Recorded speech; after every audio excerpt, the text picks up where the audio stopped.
केशों से सेना तैयार कर लेती है और सारी सेना को एक क्षण में सम्मुख में प्रकट कर देती है युद्ध करने।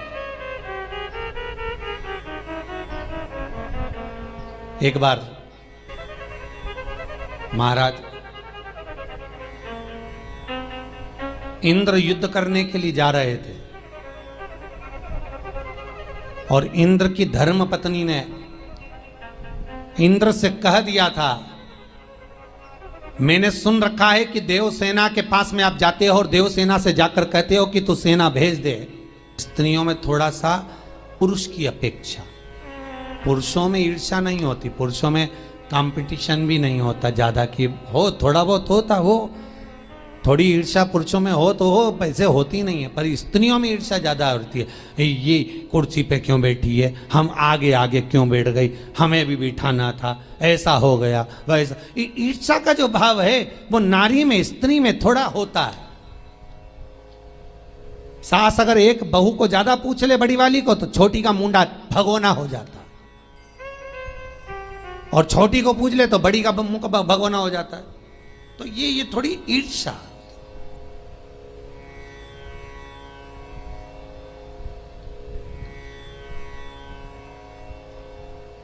इंद्र की धर्मपत्नी ने कहा, यदि आपको युद्ध के मैदान में अगर आप हारते हो तो मैं आऊंगी आपके लिए युद्ध करने के लिए, आप देवसेना के पास नहीं जाओगे, आप देवसेना के सम्मुख में ना जाइएगा। महाराज ठीक है,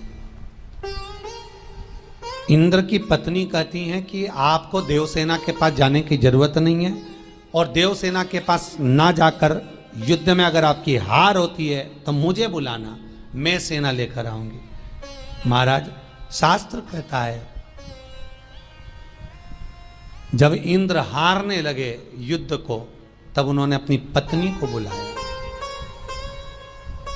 जब पत्नी को बुलाया, खबर पर खबर पहुंचा दी, पर इंद्र की पत्नी नहीं आई। फिर खबर पहुंचाई, इंद्र की पत्नी नहीं आई। बारंबार इंद्र खबर पहुंचा रहे हैं कि सेना हार चुकी है। धर्म पत्नी ने कहा था मुझे बुलाना, जाओ आइए। होता है कई बार स्त्रियां कह देती है, पत्नी पति से कह देती है मैं सब कर दूंगी, और जब करने का टाइम आता है तो मालूम पड़े छत पे जाके आराम से बालों में मेहंदी लगा के बैठी रहे। करने का जब समय आए तब, और पत्नी कहे मैं हूं ना, मैं कर दूंगी ना, मैं हूं, मैं सब कर दूंगी, तुम मुझसे तो बोला करो मैं करूंगी। क्यों अपनी मम्मी से बोलते हो, क्यों भाभी से बोलते हो, क्यों बहू से बोलते हो, मुझसे बोलो। अब पति ने सोचा चलो इससे ही बोल देंगे, अब इसको कोई काम बताओ तो ये फिर चिल्ला के दौड़े, तुम्हारे बाप के नौकर लगे हैं, हम करें, घर में और भी तो लोग हैं, उनसे तो कहते ही नहीं करने का। अब पति बोला तू ही बोली कि मेरे से तो कहते ही नहीं हो, और तेरे से क्यों, तो क्योंकि मैं नौकर लगी। राम बड़ी आफत है महाराज, सबसे ज्यादा हालत खराब तो पति और हो की है। एक पति बेचारा पत्नी को लेके गार्डन में घूमने गया, गार्डन घूमने गए तो सामने से कुत्ता आ गया, बड़ा सारा भयंकर। अब वो कुत्ता इनके सामने आए, पति को लगा ये मेरी पत्नी को काट खाएगा, और पत्नी को लगा ये मुझे सही में काट खाएगा। अब क्या करें, कुत्ता आगे आता जाए, पति और पत्नी ने हाथ पकड़ा, थोड़ा सा पीछे हटे। पति को लगा ये कुत्ता मुझे काट खाए पर पत्नी को नहीं काटना चाहिए। क्यों? क्योंकि अगर ये पत्नी को काट गया तो कल बच्चों का टिफिन कौन बनाएगा, बच्चों को तैयार कौन करेगा। कुत्ता और पास में आया, पति ने हाथ पकड़ के पत्नी को पीछे करा। कुत्ता जैसे ही लपक कर आया, पति ने पत्नी को गोदी में उठा लिया कि मेरे पांव को काट ले पर इसी को ना काटे। पति ने पत्नी को गोदी में उठाया, कुत्ता भाग गया। कुत्ता भागा, इसने पत्नी को नीचे उतारा। पत्नी चिल्ला के बोली तुम्हारे जैसा आदमी नहीं देखा, दुनिया के लोग कुत्ता भगाने के लिए पत्थर उठाते, तुमने मुझे उठा लिया। अब तब बेचारे ने अच्छा सोचा तो बुरा हो गया उसका। अब किस्मत में यश नहीं लिखा तो क्या करो, यश भी तो होना चाहिए। इंद्र कह रहे हैं, इंद्र की पत्नी ने कहा कि तुम किसी को मत बुलाना, मुझे बुलाना, मैं सारी सेना लेकर आऊंगी। अब बेचारा आधा तो युद्ध में लड़ रहे, सेना समाप्त होती जा रही और पत्नी के पास खबर पहुंचाई तू सेना लेके आ। पत्नी मालूम पड़े वो तो बढ़िया चोटी कंगा कर रही है। पत्नी को 4 बार जाके कह दिया इंद्र महाराज बुला रहे हैं, सेना लेकर आओ, सेना लेकर आओ, सेना लेकर आओ। तो धर्म पत्नी बोली इंद्र की, कह दो अभी तैयार तो हो जाएं। इंद्र बोले हो गया कल्याण, इतने में तो पूरी सेना ही समाप्त। बोल दो। जब इंद्र की धर्म पत्नी सेना लेकर नहीं पहुंची, इंद्र हाथ जोड़कर निवेदन करे, हे देव सेना प्रकट हो। छोटी सी कन्या दौड़ती हुई सामने आ गई, दौड़ती हुई छोटी सी कन्या।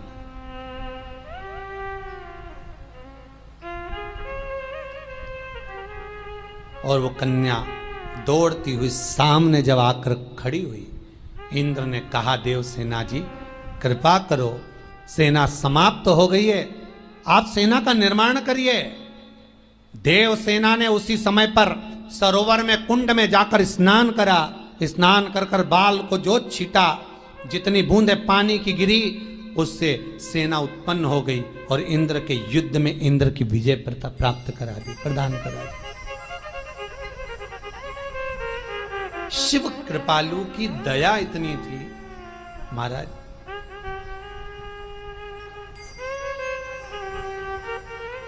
ये देवसेना बहू भी बनी तो किसके घर की बनी है? शंकर जी के घर की।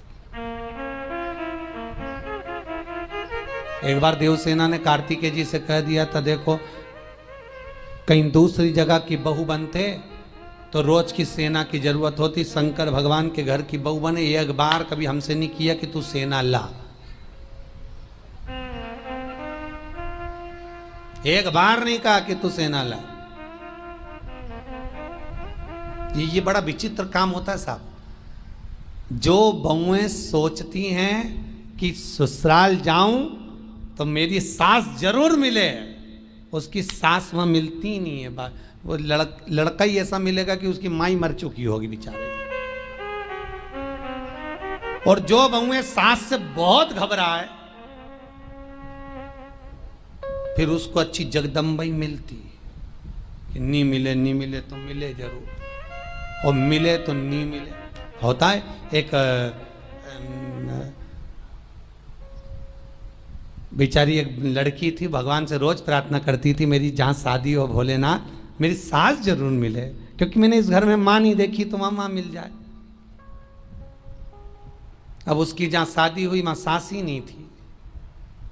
इसके बहुत दुख हुआ, इतना दुखी हो गई कि मेरी सास नहीं है, मैं किससे पूछकर सब्जी बनाऊं, किससे पूछकर कपड़े पहनूं, किससे पूछकर त्योहार मनाऊं, क्या करूं मैं।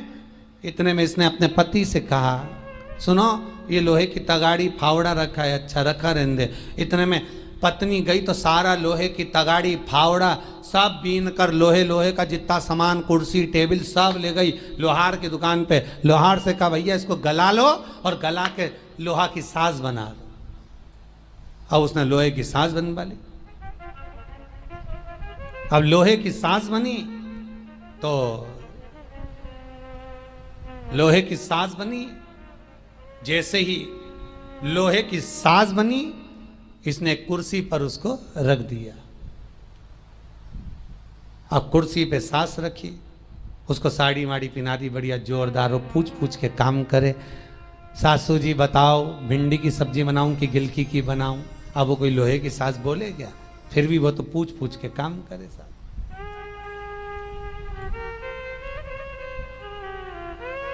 सारा काम पूछ पूछ के कर रही वो। एक दिन पति आया, पति ने पूछा क्यों? यहाँ लोहे की तगाड़ी रखी थी, फावड़ा रखा था, गेती रखी थी, लोहे का सामान कहाँ गया? पत्नी बोली वो तो सब मैं गलवा के सास बनवा लाई। पति ने कहा पागल मूर्ख, जब घर में सास नहीं थी तो बनाने की क्या जरूरत थी? इसने धक्के मार कर निकाल दिया। कहाँ है सास? वो देखी लोहे का पुतला, उसको भी फेंक दिया। निकल जा घर से, अब आने की जरूरत नहीं मेरे घर में, जा। धक्के मार कर निकाल दिया। ये अपनी सास को गोदी में लेकर चली, रोती जाए। अब कहाँ जाऊं इतनी अंधेरे में, घर भी नहीं जा सकती मायके, क्योंकि अंधेरा बहुत हो रहा है। क्या करूं? घर के बाहर एक पीपल का पेड़ था, उस पर चढ़ गई सास को ले। वो आ रही थी नींद, नींद के झोंके में हाथ में जो सास रखी थी लोहे की, वो टपक गई नीचे। जैसी टपकी वह लोहे की सास सोने पे गिरी, गिरते से ही सबकी सब घबरा गए। चोरों ने सोचा पुलिस वाले आ गए, भागो जल्दी से। सब सामान छोड़ के भाग गए। इसको लगा कि सास नीचे गिर गई, नीचे गई तो सास तो सोने पे पड़ी थी। इसने तुरंत कहा बारी सासू कितना माल दिया तूने, और पोटली बांध बुंदा के लेके सास को बाजू में दबा के पहुंच गई। दरवाजा बजाया, दरवाजा तो खोलो, ए जी, ए जी। पति आकर बोला फिर आ गई? अरे देखो तो सास ने कितना दिया। जो देखा, देखते से बोला अंदर जाओ, अंदर आओ, जल्दी जल्दी अंदर आओ। अब तो इनके गाड़ी ने बंगला ने खूब ठाट बाट हो गए। अब ठाट बाट इनके तो हो गए, पर जो पड़ोस में रहती थी ना उसकी आफत हो गई। वो चिंता में ही मर गई। इसकी आज तक कहाँ से आ गया, इसकी आज तक कैसे? एक दिन इसने इसको चाय पे बुला लिया। क्यों री जीजी, पहले तो तुम्हारे इतना था नहीं, ये इतना सारा सब कहाँ से आ गया? अरे मेरी सास नहीं थी तो मैंने सारा सामान गला के लोहे की सास बनवाई। फिर मेरे पति ने धक्के मार कर निकाल दिया, मेरी सास को भी फेंक दिया। फिर मैं पीपल के पेड़ पे चढ़ गई। फिर आधी रात को मेरी सास नीचे गिर गई, सोना ही सोना मिल गया। अब इसने सोचा अपनी तो जिंदा बैठी है, इसकी तो मर